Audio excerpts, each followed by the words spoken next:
সত্যজিৎ রায়ের লেখা ফেলুদার রহস্য অ্যাডভেঞ্চার তোতা রহস্যের আজ দ্বিতীয় পর্ব নিয়ে গল্প পাঠে আমি সায়ন্তিকা।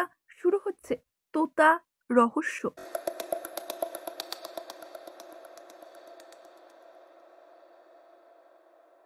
ফেলুদার আন্দাজ ভুল হয়নি। নিহার দাশগুপ্ত হলেন শরৎ দাশগুপ্তের নাতি। 2 বছর আগে 87 বছর বয়সে শরৎ দাশগুপ্ত মারা যান। জীবনে তার একটিমাত্র শখ ছিল, সেটা হলো ঘড়ি সংগ্রহ করা। 22 নম্বর হেসাম রোডের বাড়ির দোতলার উত্তর পূর্ব কোণের বৈঠকখানায় 96 রকম ছোট বড় ঘড়ি রয়েছে। এছাড়া বাড়ির অন্য ঘরে, বারান্দায় ও সিঁড়ির ল্যান্ডিংয়েও আরো বেশ কয়েক রকম ঘড়ি দেখলাম। এর চেয়েও বড় ঘরের সংগ্রহ যদি কলকাতায় কোথাও থেকে থাকে তো সে আমার জানা নেই। ঘড়িগুলো যখন বাজতে আরম্ভ করে তখন কথা বন্ধ করে চুপ করে শুনতে হয়। নিহার বাবু বোধহয় তার ছেলেকে বুঝিয়ে সুঝিয়ে রেখেছিলেন যে সে যেন ফেলুদাকে এলেই তার পাখির কথা বলে বিরক্ত না করে। কারণ আমরা যতক্ষণ বসে চা খেলাম, হীরক দরজায় বাইরে ঘুরঘুর করলো কিন্তু ঘরে ঢুকলো না। নিহার বাবুর স্ত্রীও দেখলাম ফেলুদার ভক্ত। নিজে হাতে বিনুনি পাকানো মাংসের সিঙ্গারা করেছিলেন আমাদের জন্য।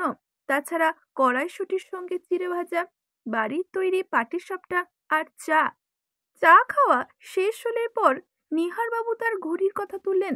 আমরা বারান্দায় বসেছিলাম, পাশেই বৈঠকখানা আর সেখানেই ঘড়ি। ফেলুদা বলল, ঘড়ি দেখার আগে একবার আপনার ছেলের সঙ্গে কথা বলতে চাই। তার টিয়া অন্তর্ধান রহস্যটাকে একেবারে এড়িয়ে যাওয়া অন্যায় হবে। হীরককে ডাক দিতেই সে দৌড়ে এলো আমাদের কাছে। ফেলুদা বলল, তোমার খাঁচাটা একবার দেখতে পারি কি? নাকি পাখি নেই বলে সেটা ফেলে দিয়েছ? খাঁচাটা যেখানে ছিল সেখানেই আছে। হীরকদের শোবার ঘরের বাহিরের বারান্দায় তারের খাঁচা, মাথাটা গোল যেমন সাধারণত হয়।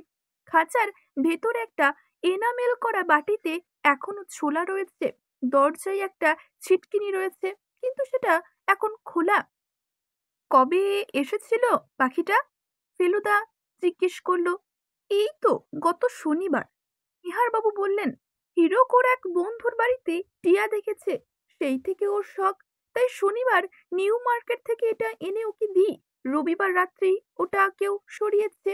কারণ সোমবার অর্থাৎ কাল সকালে হীরকই ঘুম থেকে উঠে দেখে খাঁচা খালি, অথচ দরজাটা রাত্রে ওর মা নিজে হাতে বন্ধ করেছে।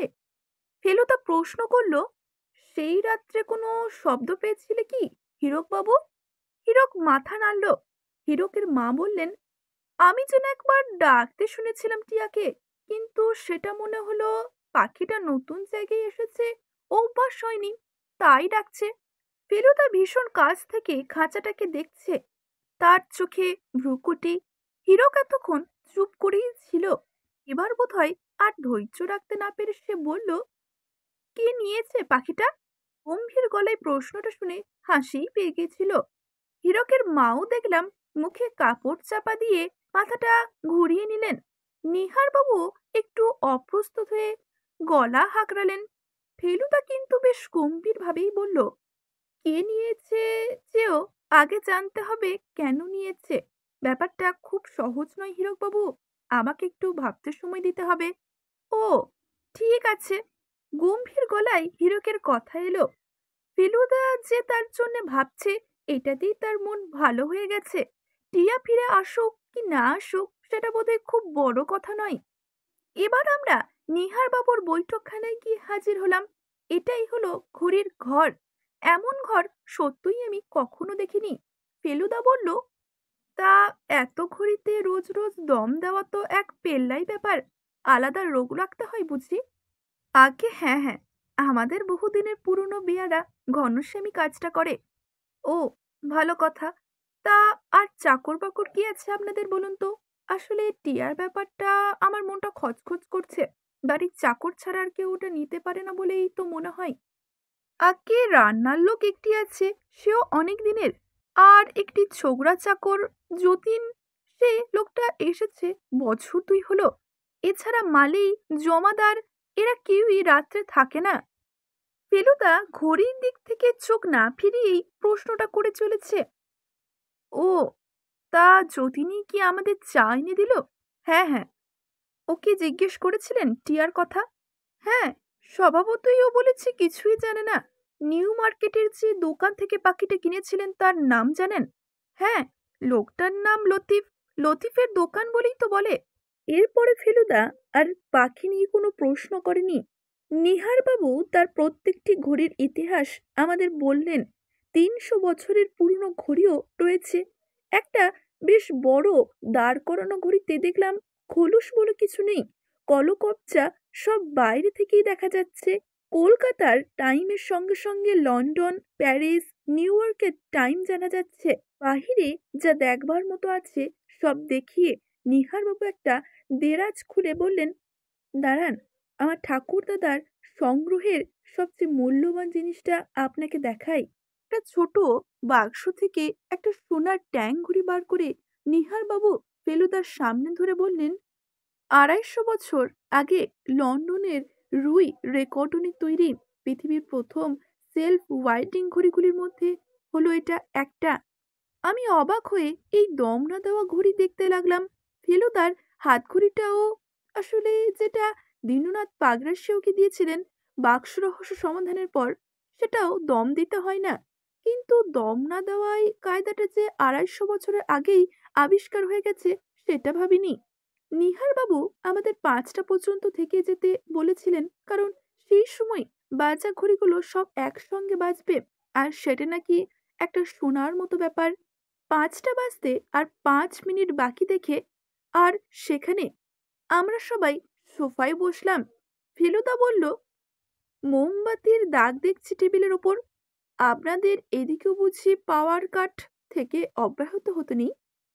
আর বলবেন না মশাই, কারই বা অব্যাহতি আছে বলুন?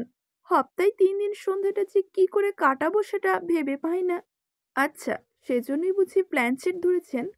ভদ্রলোক প্রশ্নটা শুনে হো হো করে হেসে উঠলেন। বাবা, আপনার দৃষ্টিও তো খুব তীক্ষ্ণ দেখছি। কাল হবি সেন্টার থেকে ওয়েজা বোর্ড কিনেছিলাম, সেটা লক্ষ্য করেছিলেন বুঝি? ফেলুদা হাসলো। আমি জানতাম উইচটা বোর্ড হলো একটা চাকাওয়ালা কাঠের তক্তা, তাতে পেন্সিল কোচের জন্য একটা ফুটো, একটা তেপায়া টেবিলের ওপর একটা সাদা কাগজ রেখে তার উপর বোর্ডটাকে রাখতে হয়। তারপর ঘরের বাতি নিভিয়ে সকলে টেবিলটাকে ঘিরে বসে কোনো মৃত লোকের কথা ভাবলে নাকি কিছুক্ষণই সেই লোকের আত্মা এসে হাজির। আর তখন সে আত্মাকে কিছু জিজ্ঞেস করলে সকলের হাত শুদ্ধ বোর্ডটা নাকি এঁকে বেঁকে চলতে থাকে, আর তার ফলে সাদা কাগজের ওপর পেন্সিল দিয়ে সেই প্রশ্নের উত্তর লেখা হয়ে যায়। ভদ্রলোক বললেন, আসলে কি জানেন, বোর্ড ছাড়া শুধু টেবিলের ওপর হাত রেখে বসে দেখেছি, কোনো লাভ হয়নি। তাই ভাবলাম এবার বোর্ড দিয়ে করে দেখব। তা বোর্ড দিয়ে ফল পেয়েছেন? না মানে এখনো বসা হয়নি। আমরা বুধবার করে বসি।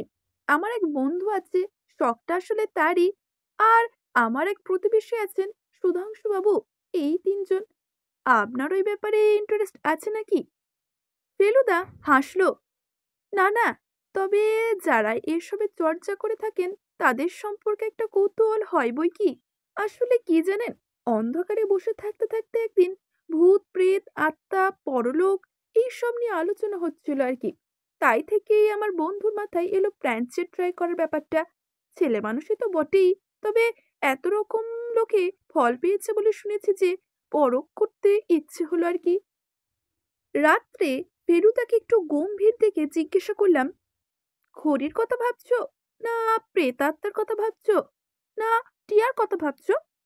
ফেলুদা বলল, যতীনের চাকরটা যখন চা দিচ্ছিল তখন ওর ডান হাতের বুড়ো আঙুল আর তর্জনীটা লক্ষ্য করেছিলি? কই না তো। দুটো ক্ষত চিহ্ন রয়েছে, দেখে ভালো লাগলো না। খাঁচার দরজার পাশে তারেরও লাল দাগ দেখলাম, শুকনো রক্ত বলেই তো মনে হলো। কিন্তু যতীন তো খাঁচা থেকে পাখি বার করবে কেন? পাখি তো আর ধন দৌলত নয়। আর এমন একটা সাংঘাতিক কোনো পাখিও নয় যে বিক্রি করলে বেশি দাম পাওয়া যাবে। জানি রে তোপসে, জানি। কোনো কারণে খুঁজে পাওয়া যাচ্ছে বলেই তো মেজাজটা খিচড়ে আছে। ব্যাপারটায় লজিকের এত অভাব বলেই তো আমাকে এত পীড়া দিচ্ছে।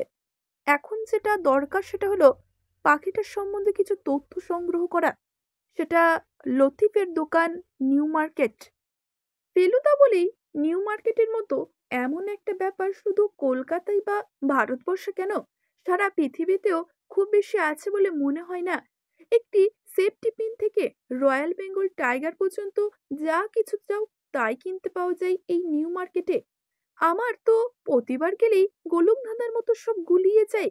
কিন্তু ফেলুদা একেবারে শটান, যে দোকানে যাওয়া দরকার সেখানে গিয়ে হাজির হয়। ওর নাকি পুরো মার্কেটের প্ল্যানটা মাথার মধ্যে পরিষ্কার আছে। একবার পাখির বাজারে পৌঁছে লতিফের দোকান বার করতে লাগলো ঠিক 2 মিনিট। সমস্ত পাখির বাজারটা যে দিকে চোখ যায় সেদিকেই খাঁচা, আর খাঁচার মধ্যে হাজারো হাজারো কত রকম পাখি রয়েছে তার ঠিক নেই।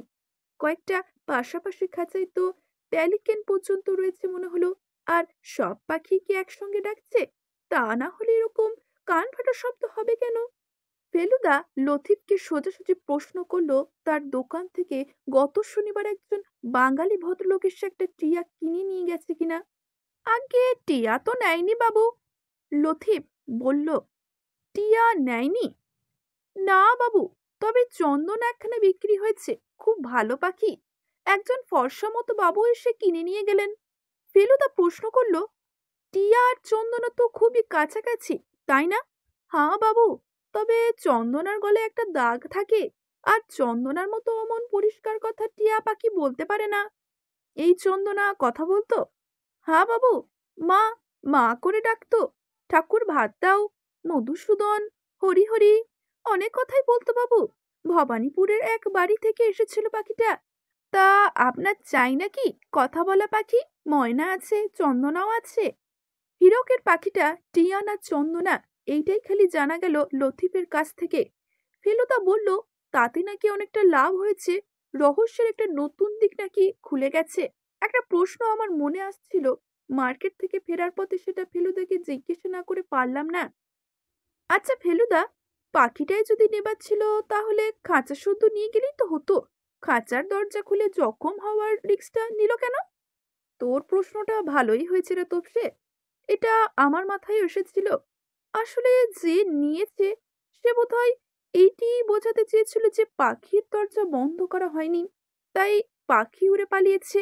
পাখিটাকে যে কোনো একটা বিশেষ প্রয়োজনে ফন্দি করে সরানো হয়েছে সেটা তো বোঝাতে হবে। আর খাঁচা থেকে যখন বার করে নেওয়া হয়েছে তার মানে হয় সে পাখিকে মেরে ফেলে হয়েছে, না হয় তাকে ছেড়ে দেওয়া হয়েছে। পরদিন সকালে ফেলুদা নিহার বাবুকে ফোন করে পাখির কোনো সন্ধান পাওয়া গেছে কিনা জিজ্ঞাসা করলো। পাখিটাকে যদি ছেড়ে দেওয়া হয়ে থাকে তাহলে সেটা আশেপাশে কোনো গাছে হয়তো থাকতে পারে, কাছাকাছির মধ্যে কোথাও কোনো পার্ক থেকে। তাহলে হীরক যেন সেখানে মাঝে মাঝে গিয়ে গাছপালাগুলো দেখে আসে, একথাও ফেলুদা বলল। ভদ্রলোক বললেন পাখির খবর পেলেই উনি জানাবেন। বৃহস্পতিবার সকালে 7টার সময় নিহারবাবু ফোন করলেন। চন্দনার খবরের জন্য নয়, তার 250 বছরের পুরনো সেলফ ওয়াইন্ডিং ট্যাঙ্ক ঘড়িটা কাল রাত্রে তার দেরাজ থেকে চুরি হয়ে গেছে। ফেলুদা টেলিফোনটা রেখে ধরা গলায় বলল, চট করে তৈরি হয়ে নে, আমার মন বলছিল একটা গন্ডগোল হবে। এখানেই শেষ করছি পর্বটি এবং গল্পটিও। আজকের গল্পটা যদি ভালো লেগে থাকে অবশ্যই একটি লাইক করবেন, শেয়ার করবেন এবং কেমন লাগলো জানাতে ভুলবেন না। ধন্যবাদ।